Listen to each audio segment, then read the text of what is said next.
लोग दोनों हाथ बीच करके मेरे साथ नारा देंगे, बोले सियावर रामचंद्र की, पवन सुत हनुमान की, बोले पार्वती पति हर हर हर। अब लग जाए उत्तर भारतीयों की सभा है। सर्वप्रथम मैं नमन करता हूं अपने भगवे ध्वज को, जिस ध्वज ने हमें संस्कार दिए, हमारा मार्ग प्रशस्त किया समाज कारण और राजकारण करने के लिए। नमन करता हूँ हिंदवी स्वराज के सरसंस्थापक छत्रपति शिवाजी महाराज जी को, नमन करता हूँ संभाजी महाराज जी को, नमन करता हूँ महामानव संविधान के रचयिता डॉक्टर बाबा साहब अम्बेडकर जी को, नमन करता हूँ सम्माननीय व्यासपीठ को। व्यासपीठ पर आसित नाम बहुत सारे हैं। आज नरेंद्र मेहता जी के प्रचार हेतु उपस्थित मंच पर विक्रम सिंह जी, सुरेश सिंह, प्रद्युमन शुक्ला, रमेश दुबे, शैलेंद्र सिंह, ब्रजेश तिवारी, मदन सिंह, मीना जी, राजकुमार मिश्रा, कमलेश दुबे, विनोद पाल, जयशंकर पांडे, उमेश शुक्ला, उमाशंकर तिवारी, रामचरण यादव, विजय राम और मशहूर अभिनेत्री पाकी हेगड़े जी, संतोष दीक्षित जी, और यहाँ पर उपस्थित बड़ी संख्या में मेरी माता बहनें और उत्तर भारतीय समाज के मानिंद चुनिंद और महत्वपूर्ण व्यक्तिगण। महाराष्ट्र का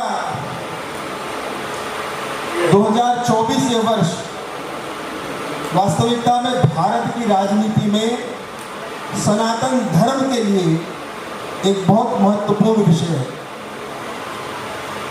2024 की इस विधानसभा चुनाव के लिए आज हम सब 145 विधानसभा क्षेत्र नरेंद्र मेहता जी के लिए चुनाव प्रचार में हम घूम रहे हैं। पर यह महत्वपूर्ण वर्ष क्यों है? हमने लोकसभा में देखा कि वातावरण पूरी तरह से मोदी जी के साथ था। हम सभी को लग रहा था कि 400 पार हो जाएंगे, पर हमारा वो ओवर कॉन्फिडेंस कि 400 पार तो हो ही रहे, मैंने अगर अपना योगदान नहीं दिया तो क्या होगा, और परिणाम आप सबने देख लिया कि हम 240 तक आकर के रुक गए। बाद में पछतावा हुआ हमारे सनातन धर्मियों को, पर ये विधानसभा चुनाव में पछतावा आप न हो इसकी आप जरूर चिंता करिए। 2014 में इस देश की जनता ने एक सनातन धर्म के अनुयायी को इस देश का प्रधानमंत्री बनाया, और उसके बाद से सनातन धर्म और हिंदू धर्म के संरक्षण का एक पर्व शुरू हुआ। क्या आप इस बात को मानते हैं कि नहीं मानते? 2014 के पहले एक ऐसा वातावरण पूरे देश में था कि हिंदू अपने आप को हिंदू कहलाने में भी थोड़ी सी ग्लानि महसूस करता था। पर सनातन धर्म क्या है, हिंदू धर्म क्या है, इस पर गर्व होने का जो हमें अवसर मिला, कि माननीय प्रधानमंत्री नरेंद्र मोदी जी को जब हमने प्रधानमंत्री चुनकर के भेजा, उसके बाद से शुरू हुआ। आज उसी प्रकार की परिस्थिति है। जब बहुत साल पहले मुगलिया सल्तनत का देश पर राज था और पूरे देश में मुगलिया सल्तनत का परचम लहरा रहा था, तो इसी महाराष्ट्र की भूमि में जन्मे छत्रपति शिवाजी महाराज ने उस मुगलिया सल्तनत के परचम को सह्याद्री पार करने नहीं दिया। वो मेरा राजा था, छत्रपति शिवाजी महाराज था। आज आप देखिए, मुगलिया सल्तनत दक्षिण भारत में अपना पैर नहीं जमा पाई। उसका कारण सिर्फ एक था कि 18 पगड़ जाति को लेकर के हिंदवी स्वराज्य की स्थापना कर मुगल सल्तनत को रोकने का काम अगर किसी ने किया है तो मेरे राजा ने किया है। आज वही परिस्थिति है। अभी यहां पर एक बटोगे के कटोगे टी शर्ट पहन करके घूम रहे हैं। वास्तविकता में आज ये परिस्थिति ऐसी है कि अगर हम सब सनातन धर्मी एकजुट न हुए तो वास्तविकता में जो इतने सालों से इस देश में होते आ रहा है वो भी आगे होता रहेगा। और आपके इस विधानसभा क्षेत्र में तो विशेष करके आपको ध्यान देना। अभी किसी ने कहा कि कई हिंदू यहां पर लड़ रहे हैं, पर हमें अपने मन में दृढ़ संकल्प लेकर के चलना है कि इस देश में, इस विश्व में अगर कोई सनातन धर्म का संरक्षण कर सकता है तो सिर्फ और सिर्फ नरेंद्र मोदी जी और महाराष्ट्र में देवेंद्र फडणवीस जी। और इसीलिए हम सब सनातन धर्मियों को सिर्फ एक निशानी याद रखनी है, वो कमल की निशानी है।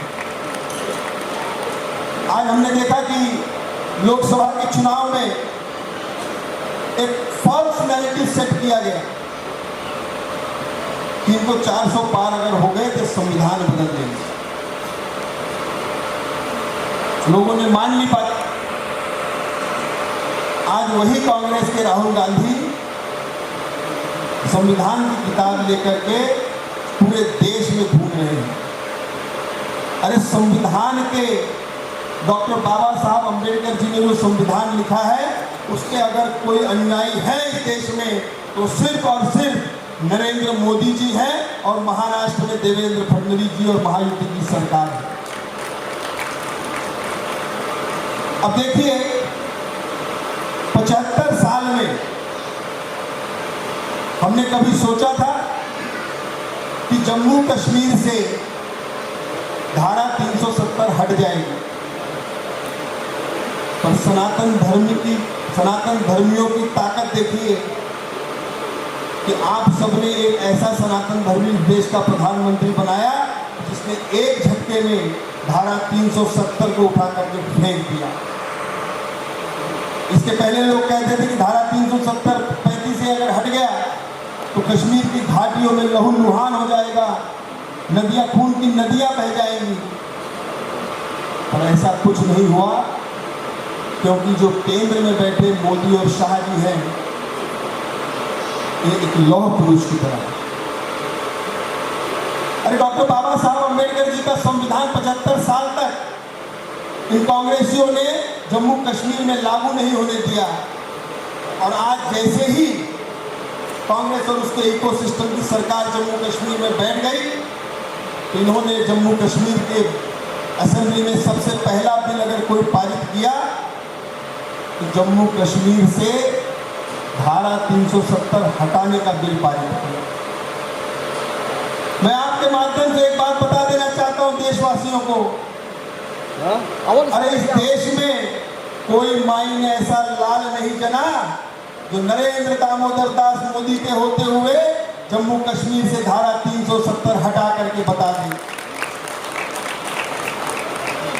आज जिस प्रकार से मोदी जी और यहाँ देवेंद्र जी के नेतृत्व में सरकार चल रही है, मुझे बाबा साहब अंबेडकर जी की वो बात याद आती है जो उनकी किताबों में लिखी है, जो हमेशा बाबा साहब मानते थे इस देश में आरक्षण जरूरी है। और जो संविधान की किताब लेकर के राहुल गांधी पूरी दुनिया में घूम रहे हैं, यहाँ कहते हैं कि भारतीय जनता पार्टी संविधान बदलेगी, और विदेश में जाकर के क्या कहते हैं कि अगर उनकी सरकार आई तो संविधान आरक्षण रद्द कर देंगे। अरे डॉक्टर बाबा साहब अंबेडकर ने कहा था कि आरक्षण तो आवश्यक है, पर साथ साथ दीन दलित शोषित पीड़ित पिछड़े वर्गों का आर्थिक रूप से भी सक्षमीकरण होना चाहिए। आज आप देखिए मोदी जी के नेतृत्व में अनेकों योजनाएं लाई गई, मुद्रा योजना हो, अनेकों लोन की योजनाएं हैं।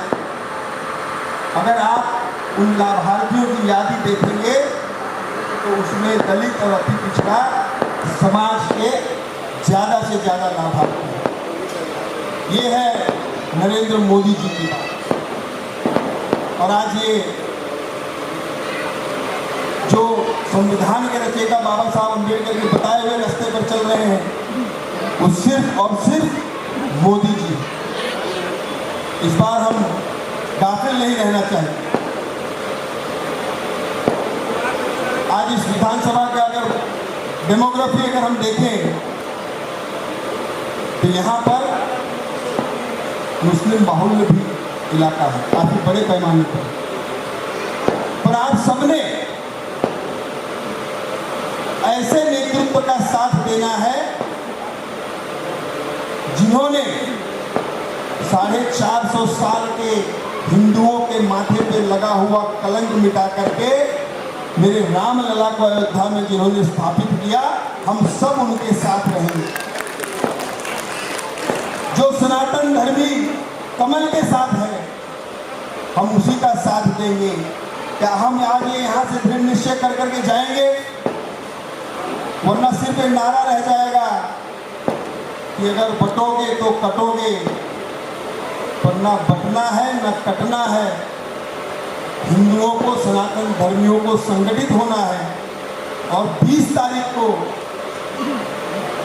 चुनाव वाले दिन हम सब ने अपना एक टारगेट सेट करना है कि हम सब कम से कम अपने साथ 100 लोगों को वोट करने के लिए उतारेंगे।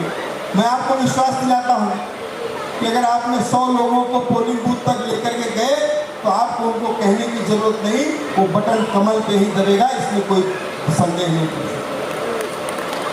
जिस प्रकार से हम लोकसभा के तहत लापरवाही कर गए, इस बार वो लापरवाही ना होने पाए।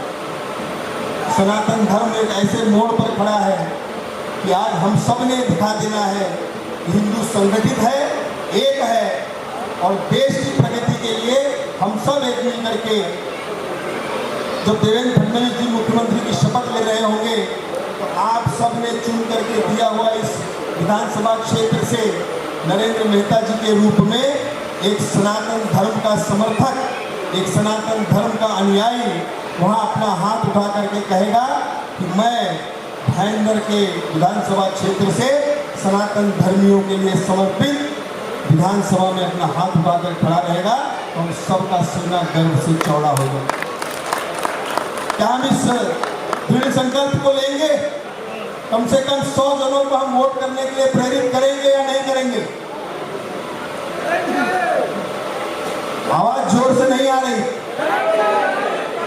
हमको पता है भूख लग गया, लेकिन भूख से पहले थोड़ा संकल्प ले लिया। कायस की अगर चूके तो गड़बड़ाए मामला, हम बता देते। और याद है तंजों में चूके पाओ ना चूके तो का कम से कम 500 देने करवाए।